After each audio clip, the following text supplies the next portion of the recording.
of our second season. So, ladies and gentlemen, at this time, allow me to welcome the icon, Jamal Milan, everyone. Oh. Hey, everybody. What's going on? Hey, Jamal. I'm good. How are you? All right. Thank you so much for being a part of this show and for kicking off season 2 with us. No problem. Thank you for having me. Not a problem at all. It's an honor to have you. It's always been a pleasure. So, Jamal, above and beyond anything else, and really before anything else, in the wake of Lessons with the Icon last night, I'm just going to let you go ahead in terms of what your reaction was to things that were stated on that show and anything that you'd like to get off your chest. Okay, but before I start, can everyone hear me clearly? Yes. Okay. Can everyone in the chat room hear him? What'd they say? Yeah, they can hear. Yeah. Okay. That's icon. Well, before I begin, I want to say that I want it to be made perfectly clear that I stand by my ballroom criteria 100%. I think that it's a way to bring fun, structure, and fairness to the scene as a whole. And I also amended it after the red carpet for those of you that listened to the show on Tuesday, based on the like minds of other notable ballroom icons and legends to avoid controversy and to show that my suggestions were just that, suggestions on bettering the scene. But now the document is finished, and now it's up to the community to vote on what they want to do and stick to it, point-blank majority rules. This scene is a democracy, not a dictatorship. And it's time for people to stand up for change if they truly want it. Now, I have nothing personal against Andre and vice versa. He has said the same thing from what I hear. I understand he was voicing his opinion on my criteria, as well as he was taking indirect shots at my ballroom status. And he's done this on more than one occasion on his show, and that's what I want to respond to before we get into tonight's show or go any further. Because one thing, if I have a problem with somebody, I'm going to address that person. And no, I'm not coming on your show. I'm not coming to your playground. I'm coming somewhere where the people can hear me and it can be an equal opportunity for us to be heard. First off, I sent the criteria to Andre and Drake in an email. If Andre had anything he wanted to say about the criteria, he could have hit me up directly to discuss it like an icon. On top of that, to start off by saying that you don't need to listen to any other radio show to get the facts, or, you know, that's kind of odd to me, Andre, when you constantly tell people to listen to your show to get the facts. And to sound so angry and bitter towards an idea for change is amazing to me. And it sends a message to the people that either you don't want change or you feel that only you can make change. And I'm here to say in front of everybody that you're not. I, for one, will not be controlled, regardless if you try to send that message obviously or subliminally. Everyone in this scene has a voice, especially me, someone that has been in this scene for 23 years. And I refuse, and I'm going to say it again, I refuse to let anyone in this scene try to take anything away from me or diminish anything that I have done just to suit their own personal needs. I don't care who you are. I don't care who you are. I know my history, and I can speak to my history very clearly. I've worked just as hard to be where I am today, the same as anybody else has who has been in the scene as long as me. And first of all, I came to balls in 1987, just so that since we're talking about me, let's talk about me. I came to balls in 1987, and I started walking balls in early 1988 at the first Adonis Ball, at the Elks Lodge, and I've been walking balls in New Jersey, before Andre even hit the ballroom floor for anything, period. So let's get that clear right here and now. He got to the scene, so what he's saying is in August 1988. I'm not going to dispute that because I know that he has been around the same as much time as me somewhere. But I didn't know of him doing anything but getting chopped until 1989. On top of that, Andre has never won over me for performance at all. And I think that maybe that could be the issue as a voguer to a voguer. It can't be personal because we don't know each other personally. So everything I'm saying is totally ballroom. And Andre and myself, we've met on the runway a few times back then. And I can remember from the first time we battled in Philly back in 1988 at some spot downtown on Arch Street to the House of Riches Ball in 1990 at the Liberty Arts Center in Manhattan where it had Call Out Your Rival, and I called him out and sat him down to face performance at the Transformation Ball in 1994 when I sat him down first and won grand prize, which is on YouTube. And if I've taken any breaks, because people, you know, a lot of people in this scene love to, when it comes to me, they love to say I've taken breaks, or, you know, I didn't do this, I didn't do that. The break was not that. It was only 2 years. And guess what? If I took a break for X amount of months or whatever, when I came back and I hit the floor, it was grand prize Milan. Or it was goddamn it, Jamal is back on the floor by the commentator. It was some type of roar from the crowd, always. So how dare anyone in this scene come for someone else when they themselves could never beat them on the runway back in the day? How could anyone truly be an icon today when they say they've always got chopped in their earlier years in the scene? And Andre's very upfront with that, and I applaud him for that. But let's look at that.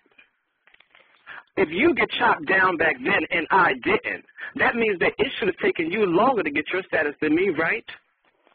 Seems logical to me, but mysteriously it didn't. And again, I'm going to say it again because I know people are taking this all kind of ways, but I am fed up with other people in this scene thinking that they're going to tell me what I have done. And this has nothing to do with Andre personally, nothing. I don't talk about him, but what he's doing in personal life, he didn't do the same from what I hear on the show. So I'm not going to go there. This is all ballroom. But I'm not going to allow nobody to throw shade or try to change my history at all. I am an icon. End of story. I don't have to walk balls anymore. And I will never be forgotten. The community as a whole, you, the people, including other icons, accept that. So I don't care if you, Andre, or 2 or 3 or other icons don't see it. I can't hear the negativity over the positive. Why? Because you've been outnumbered and drowned out. The people that have been out before me have the only right to say anything when it comes to my icon ballroom status, and they have. Not you, Andre, contrary to your beliefs of grandeur. If you weren't there, then you can't speak to it. Point blank, it's hearsay to you. And you were not there. I was here before you, according to what you say, if you came out in 1988. And when you heard Jada, Jason Obenus, icon, always, deem me, you quickly disrespected it on your radio show without thought or consideration. I was like, wow. And then you say in there, it's nothing personal against Jamal. I love how everybody says there's nothing personal against Jamal. Okay. And you have your right to your opinion. Okay. But so do I. And that's what I'm giving right now, a right to my opinion. But when you did what you did on the radio, what did I do? I didn't read you. I went to Atlanta, Ebony Weekend, and tried to battle you on the dance floor at tracks like we used to do to settle things back in the day. But you wouldn't come. And I have witnesses. I don't have to throw shade or read you or try to throw anything or to try to diminish your achievements. I don't have to do that when it comes to you. I know what you've done. I know what you've done. Okay? And I appreciate you for all that you have done. But you're not going to dare tear me down. No, you're not. And on top of that, since you can say people can be deemed in empty bathrooms, as you put it, I was called an icon in 2007 by Stuart Ebony. I was called it again in 2007 at the New Jersey Globe Awards by Bernie, where you, Andre, sat 3 seats away from me and you said nothing. You do remember that day. At the 2000 Latex Ball, Jack also called me and Derek Extravaganza icons of the days for Legend Statements and Stars, and it's on YouTube, and yet you still want to go against it for no reason at all. I don't understand it. I just don't understand it. And maybe it's not for me to, because you have your right to your opinion. But like I said, and I'm going to say it again, so do I. And this is, what I'm about to say next, is not only for you, but it's for everybody else that ever had anything to say about me or about what I've done when it comes to performance/Vogue/New Vogue/whatever. When it comes to the old way of the millennium, it's mine. The end. You are trying to walk it now after I've already slayed it. I don't have to walk it. And you can't deny it, or the people that I have taught from Alvernian, Dewan, Kaduma, Scooter, Dabrian, Droopy. I can go on and on and on. But I will never be forgotten. And you, Andre, of all people, you've even used my one-hand walk-around move at Chicago. But you try to change it and go backwards. I study everything when it comes to the old way. I eat, sleep, and breathe the old way. Nothing can get by me when it comes to the old way. So I must inspire you like an icon should, okay? So please, Andre, think about it. The next time you ever try to insinuate that I don't have the right to suggest a positive change within the ballroom scene due to my status, because you, at the end of the day, when you think about everything, have a lot of damn nerve considering your past, because I know it. And again, I have nothing personal against you. I think I conducted myself after what I have heard you say about me in the greatest and maturest of ways. Because those that know me know that that's ridiculous. I would have said a lot of more other things. But I respect you too much as a person. And with that being said, Jahaira, consider this the Whitney Houston Oprah interview, because I'm not addressing this no more. My status is and will be icon. It's solidified. It's too bad. If you don't like it, the people accept it. Get the hell over it. Let's move on. The criteria is now a bill in the ballroom scene. It's up to the community to vote on that bill, and it will be passed as long as we, the people, stick to our guns. This segment is over. What's next? Okay. Rue, if you don't around, Honey. woohoo! Well, I came. I don't know about anyone else. Yeah. It was just very rough. Let me see if I can find James's number so I can bring him on. Signed, sealed, delivered. I'm young. James? Hello. Hi, How you James. doing? You're back. Hi, what's up? How are y'all? Hey, James. Hey, what's up? Hey, brother, what's up? How are you? I'm good, and you? Good. I'm great. I just want to say, I thought what you said, Jamal, was excellent. And like you said, and I appreciate you because you kept saying that it's not a personal attack. No. And that's what I like, and people have to understand that it's not a personal attack. And Andre, if you're listening or anybody's listening, you're my big little brother too, and stuff like that. I didn't hear any of the shows. I went on Walk For Me Wednesday, and I read your criteria of the status, and I agree with it. You know what I'm saying? It's a bill, like you just said, it's still in the ballroom scene, and I don't even think it has to be voted on. I just think it is what it is. You know what I'm saying?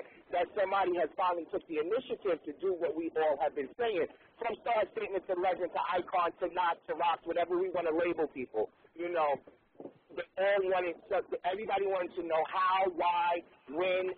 And you took the time out to sit down and create this format, because like everyone says, it's a scene that is kind of out of control. Now let's put some structure into it, and structure into something that really never had any structure before, because there was never such hoopla or misunderstanding to it. You know what I'm saying? So, Jamal, and I came out in '88. I didn't really start walking balls until, till the 90s or whatever like that. But, I've always hung out with everybody and stuff, the balls and stuff. And like you said, yes, your history speaks for itself. I can remember always hearing about Jamal Adonis and stuff, and then seeing you walk face of performance and the old way and foot and eyewear in the multiple categories. And yes, it solidified your status and stuff like that, and I just think what you said was excellent. You know, like.